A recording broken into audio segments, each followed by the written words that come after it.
ప్రతి ఒక్కరూ ఏదైనా ఆహారం కంటికి నచ్చి ఎంతో బాగుంది అనగానే రుచి చూడాలని కోరుకుంటారు. అయితే కొందరు నిపుణులకు మాత్రమే వాటి పుట్టుపురోత్తరాలు తెలిసి ఉంటుంది. మనం నిత్యం తినే అనేక ఆహార పదార్థాలకు కొన్ని వేల సంవత్సరాల చరిత్ర ఉందంటే అతిశయోక్తి కాదు. ఆహారం అనేది రుచి, ఆకలి, పోషకాలు, అవసరాలకు మాత్రమే పరిమితం కాదు. ఆయా ప్రాంతాల ప్రత్యేక ఆహారపు అలవాట్లు, సంస్కృతి, సాంప్రదాయాలను వివరిస్తుంది. ఇది మన గతంతో కలిపే సాంస్కృతిక కళాఖండం. ప్రపంచ పాక చరిత్రను పరిశీలిస్తే కాల పరీక్షగా నిలిచిన పురాతన ఆహారాల గురించి ఆసక్తికరమైన విషయాలు వెల్లడిస్తున్నాయి. పురాతన నాగరికతల నాటి ధాన్యాల నుండి తరతరాలుగా తినే పులియబెట్టిన ఆహారాల వరకు పురాతన ఆహార పదార్థాల గురించి ఇక్కడ తెలుసుకుందాం. ఆసియాలో మొట్టమొదట పెరుగు తయారు చేయబడిందని కొన్ని ఆధారాలు ఉన్నాయి. జంతువుల కడుపులో మోసే పాలు సహజంగా లభించే బ్యాక్టీరియా వల్ల పెరుగుతాయని సంచార జాతులు కనుగొన్నారు. తర్వాత ఇది ప్రపంచవ్యాప్తంగా ప్రసిద్ధి చెందిన ఆహారంగా మిగిలిపోయింది. ఇది దాని ప్రత్యేకత, రుచి,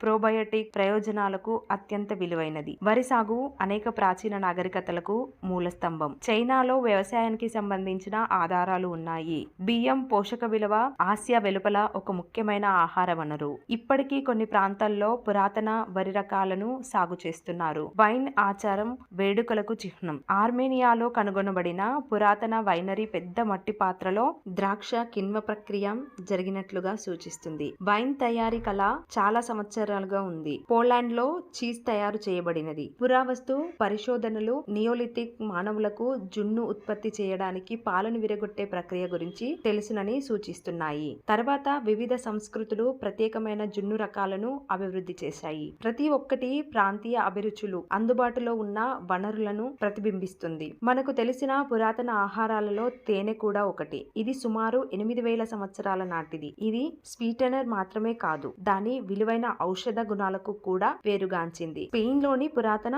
గుహలోని చిత్రాలు అప్పట్లోనే మనుషులు తేనెను సేకరించినట్లు చూపిస్తున్నాయి. బ్రెడ్ తయారీ 10,000 సంవత్సరాల నాటిది. జోర్డన్ లోని పురావస్తు ప్రదేశాలలో లభించిన ఆధారాలతో పురావస్తు ఆధారాలు మన పూర్వీకులు రొట్టెలు కాల్చడం, ధాన్యాలు రుబ్బడం, నీరు కలపడం, వేడి రాళ్లపై పిండిని కాల్చుకొని తిన్న చరిత్ర చాలా కాలం ముందే ఉన్నట్లు స్పష్టం చేస్తున్నాయి. పిక్లింగ్ కళ పురాతన మెసొపోటేమియాలో ఉద్భవించింది. కాలానుగుణంగా పండ్లు, కూరగాయలను ఎక్కువ కాలం నిల్వ చేయడానికి ఇది ఒక ఆచరణాత్మక మార్గాన్ని అందిస్తుంది. పిక్లింగ్ పద్ధతులు ఇప్పటికీ ప్రపంచవ్యాప్తంగా వాడుకలో ఉన్నాయి. వెల్లుల్లిని మనుషులు 7,000 సంవత్సరాలకు పైగా వినియోగిస్తున్నారు. పురాతన నాగరికతలు దాని ప్రత్యేక రుచి, సంభావ్య ఆరోగ్య ప్రయోజనాలతో విలువైన ఆహార వస్తువుగా పేర్కొన్నాయి. వెల్లుల్లిని ప్రపంచవ్యాప్తంగా వివిధ వంటకాలలో విస్తృతంగా ఉపయోగిస్తున్నారు. ఉప్పు నేరుగా ఆహార పదార్థం కానప్పటికీ ఇది ఖచ్చితంగా వంటల్లో ఉపయోగించే ఒక పదార్థం. ఉప్పు ఆహారాన్ని సంరక్షించడానికి